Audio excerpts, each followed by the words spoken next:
Hey everyone, it's Josh Andrew here. Thanks for tuning in to another episode of Conversations with Josh Andrew. We're all about leadership, having meaningful conversations, and getting just a little bit better every day. If you've enjoyed this episode, please take a moment to like, subscribe, and share this podcast.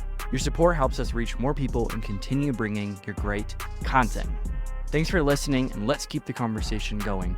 Let's get into this week's episode. Well, hey guys, welcome to this week's episode of Conversations. I am very, very excited to jump into this week's topic. We're going to be talking about how to upgrade your Sunday experience. We're going to be talking about how to take your Sunday experience to the next level. Although there are nuggets in this episode that if you're not a part of a church, if you're not a pastor and a leader in the church, I still think it's going to be super relevant to you. Because what we're going to be talking about is culture. We're going to be talking about leadership. We're going to be talking about language and all the things really that, in my opinion, when we walk into a church, really the leaders are the only ones that you're going to see. But again, the things that really people don't see anyways are the things that what we design behind the scenes is what creates great culture, creates great environments, a great guest experience. So I'm going to give you a couple thoughts here, a couple things that I would submit to you as a friend, as somebody who listens to this podcast. And man, how do I take my Sunday experience to the next level? And as I was thinking about these notes and putting these thoughts together, I was thinking about the small farm church in Iowa. I was thinking about the church in Maine, the church in Australia that isn't over 100 people even. We're going, man, if I had 600 people and a $5 million budget, sure, we can talk about some of the things that might potentially impact the little things. But all of this stuff is contextual and can be applied no matter your Sunday attendance, the amount of servant leaders you have on Sundays, your staff size, your budget. It doesn't matter. All of this stuff can be applied, again, no matter what context you're in. I believe all of these things can, if they are applied, and applied through the lens of your culture and your local environment, you truly will have an experience that will continue to get better and better. Because again, you have to make a decision as a leader. You have to make a decision as a pastor. If we're going to do it, we're going to do it well. There's something spectacular happens when you as a leader makes the decision, we're going to do this well. I'm tired of the mediocrity, or I'm tired of just feeling like Sundays aren't a win when they really should be, because excellence is the goal. Perfectionism is not. Perfectionism actually is a defense mechanism that is for people's approval. So it's a defense mechanism to earn approval. Perfectionism isn't about internal motivations. It's about perception. So what I'm going to be talking about here for the next 20 to 30 minutes is not about perception. It's not about the fake, like we got to put it all together, we got to be perfect. That's not what I'm talking about. I'm talking about excellence. And excellence speaks. And excellence, really, each point that I'm going to share, each thought, if you apply it to the lens of excellence, what's going to end up happening is you're going to see potentially your meter, your lid is the level of details that you're paying attention to, the things that really matter. But potentially you're spending time on things that don't matter. So what we aren't intentional around won't happen. So the things that you are not intentional around as a leader just won't happen. And again, you only get one chance at a first Sunday. So there are guests that literally are thinking about going to your church. This is going to be uploaded on a Friday, on Sunday. So 2 days, people will show up for the very first time to your church, and they're either going to have a great experience or they're going to have a bad experience. And for us, my responsibility is to facilitate a space for people to be able to have an environment and a space for them to be able to encounter God. So number one, language builds the house. Language helps you belong and fit in. So language is what builds the house. And again, language isn't just what's on our tongue. It's really the whole environment. It's the whole culture of your organization and your church. So what I would always look in a diagnosis anyways of a culture, of a health of a culture, is the language. The DNA of your church is absolutely exposed through the language. And language should be unifying. Language should be a space where if somebody places me in a different continent or a different country or a different state, even region in the United States, I could potentially know where I'm at based on the language. Some people say pop. Some people say soda. And you can contextually understand I'm at Minnesota because they say pop. I'm in Iowa because they say pop. I'm in the South because they call everything a Coke for some reason. All that to say, the DNA of your church gets exposed through your language, because vision creates language, by the way. You having vision and putting words around what God put on your heart is how you articulate vision. So vision creates language. Language creates culture. Culture creates behaviors, and behaviors drives outcomes. So a lot of times as leaders, we only communicate outcomes, but you got to think there's about 5 steps that you just skipped. If you're like, I want this amount of people, I want this amount of leaders, I believe God's called us to do this. Okay, so start with vision. What has God put on your heart? Now put words around it. Now those words create language, creates culture. Then culture creates behaviors, and behaviors drives outcomes. So this is a super practical example. I want our church to have a hospitality in nature culture. Okay. I believe our place is going to be a welcome home culture. We hear that a lot in church. Hey, welcome home. What I would offer an example as is stop calling the people in the auditorium ushers. Think about usher.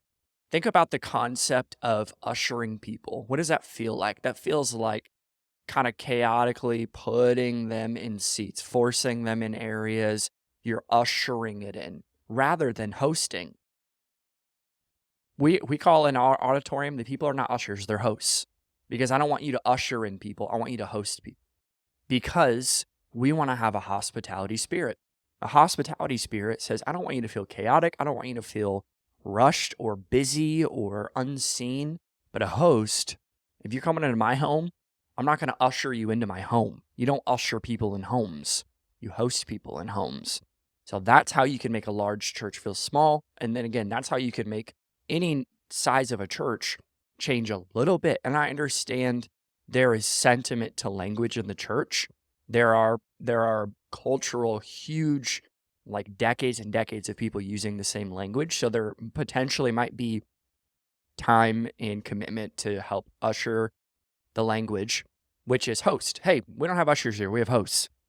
So again, language builds the house. If language is culture, you don't build culture. You be the culture, which means it starts with your tongue. If you call the MC an MC and then you don't call him a host, call him a host. If you don't want to call him a host, call him an MC. But make sure there's a language guide, in my opinion. We have it at our church. It's just pinned in our channel of our communication where it literally says, we say blank. We don't say blank. We don't say help. I don't need you to help. I want you to serve. Hey, could you help me do this? No. I don't say that because we don't want helpers. We want leaders. We want servant leaders. We don't say volunteers. We say servant leaders. So us being that intentional might sound controlling. It's not controlling. It's helping facilitate the vision that is on our lead pastor's heart. And he articulated his language through culture. And then now we take the culture and put parameters around it. Because anything you don't put parameters around, people are going to run with it and make it their own, which then you'll have 75 subcultures in your church, which that is not unifying. Language is actually one of the most unifying things in your whole church, in your whole organization. I would venture to say potentially is the most important thing in your whole organization is language. What do we say, how we say it? And again, 90% of language is not even verbal. It's nonverbal. So what posture are we carrying? What spirit are we carrying on a Sunday? Again, spirit and heart comes before language and technique. So we got to be able to articulate the spirit and heart behind why we communicate a certain way, why we say certain things. And this is some practical language and even communication stuff on Sundays. Always introduce yourself anytime you hit a platform. Every single time you are on the platform with a microphone, introduce yourself. Even if you're the lead pastor for 50 years, there are guests who don't know who you are. And us assuming they know who I am is actually arrogant and prideful. I cannot assume you know who I am. Therefore, hey, my name is Josh. My beautiful wife Lexi's down here in the front row. We're the operations pastors here. And going that level every single time. And not saying, hey, I'm Pastor Josh. Just say, hey, I'm Josh. I'm a pastor here. Not, hey, I'm Pastor Josh. Something happens where people put walls up when you put the title before the name in an introduction phase. I understand there are culture things here, culture dynamics, but I'm just going to recommend that to you. So language builds the house. Number 2, systems deliver the mission. Systems are defined as the daily activities and procedures that a team uses to get the job done. This is not a church acronym here, but this is I think can be applied to. It's called revenue generating activities, RGA in sales, which means I'm not going to spend time during my day doing things that don't drive revenue for the organization. You can apply this to the context of church. My daily activities and procedures, I'm going to spend all my energy and focus on the things that we're all agreeing upon that matter, which is the mission of our church, which is to love people, love God, build disciples, whatever it is for you in your context. And you got to be really, really intentional around the people who just volunteer because they have lives. There are people in your organization who are putting so many hours in a week because you are not defining what they're responsible for and what they're not responsible for, which then that's why you have a high turnover rate because your systems are bad. Again, you don't rise to the level of your goals, you fall to the level of your systems. So you might have the best goals in the world. Winners and losers have the same goal. There are 32 teams in the NFL. They all want to win. That doesn't mean they all do. What's the difference is the daily activities and procedures that those teams do. They might not have the best players, but they might have the best procedures and activities. So again, systems matter because they create behaviors, and behaviors become habits, and habits drive outcomes. You can see the common goal here.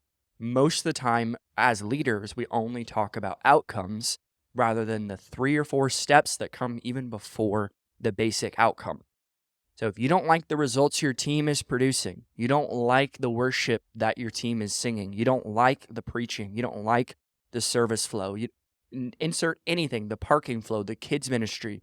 If you don't like that, the results or the fruit, look back at your systems.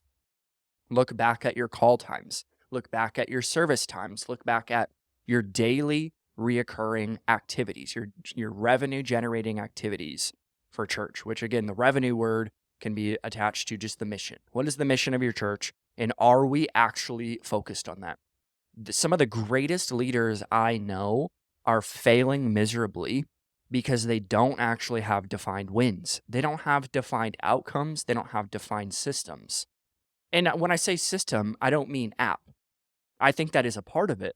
I think there are apps, I think there are tools that we should be using on a weekly and daily, monthly, yearly season. Like we use church metrics because we want to measure what matters. So we measure salvations, we measure attendance, we measure kids' attendance, servant leaders, giving week over week, because we are using the system. The system isn't using us. We're using the tool. The tool isn't using us. We're not married to it, but we are going to utilize it. We use a scheduling platform, and we schedule the first of the month for the following month. So September 1st, the schedules will go out for October. By September 15th, there should be 0 yellow. There should be no not confirmed declines. Why? Because people matter. And allowing people a month in advance to have their life put together. And for us, what we're doing is we're not utilizing that to just force them into serving.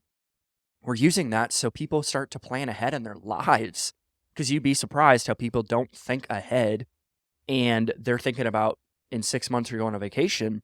So great, that's awesome. Block out those dates. We're not going to schedule you. So the reality is we need to use systems. I don't care if your church has 20 people in it. You still should have a service flow. You still should know what songs are we going to be singing? Are we going to practice? If we're going to play, we're going to practice. Just as much as preachers, I can always tell when a communicator did not rehearse. And we are going to ask the worship team. You probably have even kicked people off your worship team for not rehearsing, but you don't rehearse. Tell me how that makes sense. You don't rehearse, you don't go through your preaching notes or your communication notes but you kick somebody off of worship because they didn't rehearse. You should rehearse. And I can tell when a communicator is just banking off of their gift, not the true practice and craft of communication. Gifting is going to get you in the room. Practice and consistency and technique and working on your transitions is going to make you a great communicator. You potentially are good on your own, but you're never going to be great. And there are so many people, there are so many salvations potentially attached to your practice, because us bringing an on-time word and being prepared, that is excellence. Excellence is on time, engaged, and prepared. If I'm all three of those and I did my best, I honored God with what I was responsible for, that's all I can do, because the outcome is up to God. The input and the attitude is up to me. So for me, I care about systems. I'm not a systems by default guy, but I understand that most of our lives go by design or default. Most of them go by default, including me as a human. So for me, I have to design things in my life. I have to design things in my character, design things in my calendar to understand my outcome. I want to have a healthy marriage. Okay, so there's a system attached to that. It's called a date night. I want to be a healthy person. There's a system attached to that. It's called my diet. It's a daily or weekly activity that is pointed towards the single mission. So a couple questions for you. Does your team know their call time? If I walked into your Sunday service and asked a random host team member or servant leader, hey, what time is your call time? And they go, I don't know. What I would indicate is potentially you care more about filling roles than filling up people and encouraging people. Does your team know who serves on their team? If I go up to a leader of your parking team, hey, can you tell me the 10 people who serve on your team? Their first and last name. I don't even need to know the details, but you should know the details about them. And does your church have a rhythm? Like, does your church have an actual calendar that you're working towards? Our church works in seasons. January, February, March is season 1. April is off month. May, June, July, season 2. August is off month. And then you have September, October, November, season 3. December is off month. On those off months, obviously those is Easter, back to school, anniversary, and Christmas. On those off months, we're also having meetings with all of our core directors and team leaders to be able to go through their position description, make sure everything's good to go for the next 3 months. And also, it's way easier to ask somebody to commit for 3 months than it is, hey, be part of our church for 10 years. It's like, bro, I don't even know what I'm getting for dinner tonight, let alone if I'm going to be living in Phoenix in 28 years. So just make sure there's a rhythm behind what you're doing, and your rhythm should always represent your health. Healthy margins is everything. Your church does not need to just fill up everyone's calendars. More meetings, to me, is not an indicator of health. That's an indicator of poor communication. So, systems deliver the mission. Last 2 thoughts here. Have a guest journey. I've been in sales a long time outside of church, and something that is always imperative to me was to have a customer journey or a client journey. A customer journey, you're thinking about from them having no clue you exist, all the way to them being an advocate for your brand. An advocate for your brand is going to bring their friends, they're going to refer people, they're going to bring people to you, and they're going to truly advocate and be a brand advocate. So for a church, it's a guest journey. From them having no clue your church exists, all the way to they're serving, they're attending a group, they're tithing, and they're bringing their friends. You should have steps in the midst of that. And again, people aren't projects, people aren't robots, but we can help set parameters or practical next steps for them to be able to take. So again, do you and your team know the next step you want the guest to take on a Sunday? Anytime you split call to actions, by the way, it gets watered down. Have one call to action every Sunday. Hey, join a team. Hey, join a group. Hey, go to party with a pastor. Hey, whatever it is, have one no, so we understand that we are directing people. We're helping them take their next step. Your number one responsibility for a team leader on all of your teams is to know the next step a guest should take on that Sunday. And a part of team huddles or the moment where your teams meet with their servant leaders, they should all get aligned and unified on that call to action. Hey, Pastor really wants us to drive home on groups this Sunday or courses, or make sure everybody knows there's a guest speaker next Sunday. Having one call to action, one next step will change your life. And then from social media all the way to advocacy for your church, have a documented plan. So here's some practical things to think about. How did they find you? Was there something they connected with online, or was it from a friend? Did they know where to go? On your website, was the address on there? Could they find you on Google? Was there signage outside? Was the signage clear? When they go to service, what will they taste? What will they hear? What will they smell? What will they feel? What will they see? The 5 senses, you should engage in all 5 of those. It should smell great. They should get a warm hug. They should get a high five, a fist bump. They should see smiles. They should see passion. They should hear awesome, incredible music that's designed for your space and your culture. They should taste whatever, warm coffee, cold water in Phoenix, whatever it is. Again, engaging in the 5 senses is going to increase your experience. Phenomenal. When they leave, what should their practical next step be, and what is your follow-up process, and does it actually work? I've never heard of a church who doesn't have a follow-up process, but I've heard a lot of churches where their follow-up process doesn't work. And again, your follow-up process is attached to your next step. So all first-time guests potentially should get a text within 30 minutes after that service, and it is attached to a next step. In my opinion, that next step should probably be, hey, we'll see you next Sunday. Because if you can get them to attend 2 weekends within the 4 weeks, we know that they're going to be there for a minimum 6 months. And this is huge. This is huge to be intentional about people coming into your churches, because people are not projects. But most of the time, people don't know what they want. And we have to offer them the spaces and recommendations for them to be able to continue to be fulfilled and to be purpose-driven and to have health in their marriages and then their kids, if you have youth group. Whatever it is, we just want to make sure that we have a plan. Do you have a plan for your guests? And is that plan working? As simple as it is. Most of the time, I think anyways, we're too afraid to ask that question. Is what I'm doing working? And if it isn't, be humble enough to ask for help. And again, I'm so thankful that you're listening to this podcast, this episode, because truthfully, most of the time, we assume we know it all. I don't know it all. Half of these thoughts I've learned from other people along the journey of my life. And in being in ministry for almost 10 years, I understand that ego is the enemy. That ego is edging God out. You're removing God from this scenario because you think you know it all. And we don't have a God complex. I'm just a human being who's trying to make sure people encounter the living God through the local church. And the local church should be the most excellent, should be the most passionate, because we have the best product, quote unquote, the best service, the best anything. It's Jesus Christ. And he's not a product or service, he's a person, which is honestly even better. So even transitioning into that, the last point here to double down, marketing doesn't build a church, Jesus does. Marketing doesn't, I was thinking about this yesterday.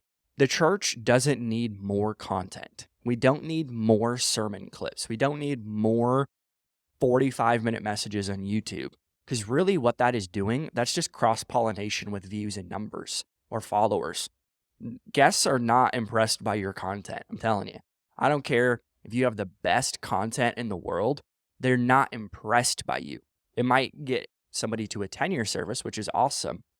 And I'm not saying marketing social media isn't a priority. I'm a marketing person. I owned a marketing agency. I do influencer marketing now. I've been a creative director for multiple companies. I've worked with celebrities and talent on their marketing and social media and photo and video and website edit, all that stuff, coding. I know how to do all that. I'm a marketing guy by nature, but I'm telling you, marketing is not the goal, because marketing doesn't grow a church. Jesus does. Great products don't need marketing. That's the bare bones principle here. If we're focusing on how can I attract people from my social media more than how can I create an incredible experience on a Sunday, you will always fail. You will absolutely 100% of the time always fail because you're focused on the wrong thing. You're focused on perception. You're focused on a great preaching clip or to impress your pastor friends rather than the guest who has no clue about celebrity preachers. They have no clue about fashion. They're just working a blue collar job. They moved into your city and they went on Google and they found a church and they go, well, we're Christians. We got to go to a church. Or I'm going to ask my neighbor, hey, what church do you go to? I'm trying to find a new church. We just moved into town. That's a normal thing. And for us to just go, we got to have the best social media because we got to look good and that will attract people. No, it won't, because they don't care just as much as when I go to a restaurant. If the photos are good, but the food is bad, I'm not going to go back. The photos were so cool. It got me to go to the restaurant once, yet I tasted the food and it was bad. So I'm going to go to a different restaurant. For us as the church, your photos can be great, but if the product is bad, they're not going to go back. They're not going to attend your service ever again. Because why? People are instantly attached to not cool people. They're attached to authentic people. They want authentic people who are going to be intentional with them, to be slow to speak, quick to listen. They're going to be intentional. Is the presence of God there? Is there faith in the room? And the best tool, by the way, the best marketing tool or best marketing recommendation I can give you is simple, clean, and focused on the environment on your Sunday. So great products don't need marketing. Marketing is always the byproduct of a great product. The most effective form of marketing is having a church where people willingly share and recommend your church because the product is excellent. The service is excellent. The people are hospitable. The people are intentional. The preaching is clean and simple. It's not deep and dense and you're going over the 14 plagues and all this stuff and you're not even, you want new believers. That's the number one goal of your church is salvations, yet all of your communication is focused on the Christian for 48 years. Makes no sense. Most churches don't understand, by the way, internal marketing and external marketing. Your social media should not be a bulletin. It shouldn't be a bulletin because why? If your main goal is to attract people who don't know Jesus, you need to represent the things that matter to them. Friendships, relationships, community, joy, happiness, the things that they're lacking, we should be solving in person and making sure that that's portrayed online. Most churches, again, you're sending basically an email to 98% of the people don't go to your church still, and all of those things could have easily been a Slack message or a Facebook group announcement. And again, get a camera, buy a camera, have a nice, whatever, Sony FX3 with a 24-70 Sigma lens. I can put, it's all in the description of this podcast, all the gear that I use. Just give it to a young person in your church, and they know how to make content. We got to stop being so controlling with our messaging, or stop controlling with the perception of our church, because perception is reality until the curtain gets unraveled with you. So the perception is you're smiling on social media, but in person, you're locked in a green room and won't meet a guest. That's not the reality. That's not you. The real reality, the authentic, the true version of yourself is what's going to continue to grow people, to build leaders in your organization. Buy a camera, give it to a young person. They know how to do social media. We all were born with phones in our hands. Give them an iPhone. If they have an iPhone, they can probably make better content than you paying a 60-year-old who's took a marketing course in 1987. So again, marketing does not build the church. Marketing is a great tool. You should have awesome content. You should have a clean, simple website with your address and practical next steps and ways to contact the church, and all those stuff's so important. And I'm a systems guy, I'm a social media guy, I'm a marketing guy. I believe in all of that, but that is not the goal. The goal is not for you to get monetized on YouTube as a church. The goal is not for you to get more influencer friends or speaking engagements. Potentially, though, that is your goal, and that's the problem. The problem is you. Everything rises and falls on leadership. So I'm going to read these 4 thoughts here again, and I believe, seriously, you are doing such a great job. I believe the local church is the hope of the world, and that's why I care about these things. Language builds the house, systems deliver the mission, have a guest journey, and marketing does not build the church. Jesus does. I appreciate you guys so much. I'm thankful for this podcast. We're going to continue to put content out every single Friday and all the little short clips all over the social media because we care about the church, we care about the local church, we care about you, pastor, who's trying your best. And I believe, again, if we can just get a little bit better each and every single week, every single day. Think about this. You got 52 Sundays. There's going to be first-time guests every single Sunday. If you get 1% better, compound effect here. The math of collaboration is multiplication. Continue to bring people in your world, bring people in your life, build them, sow into them, make sure they feel loved, seen, known, and needed. And I promise you, you will continue to grow and be the best leader, pastor, husband you could potentially ever be. I'm thankful for you. We'll see you next week.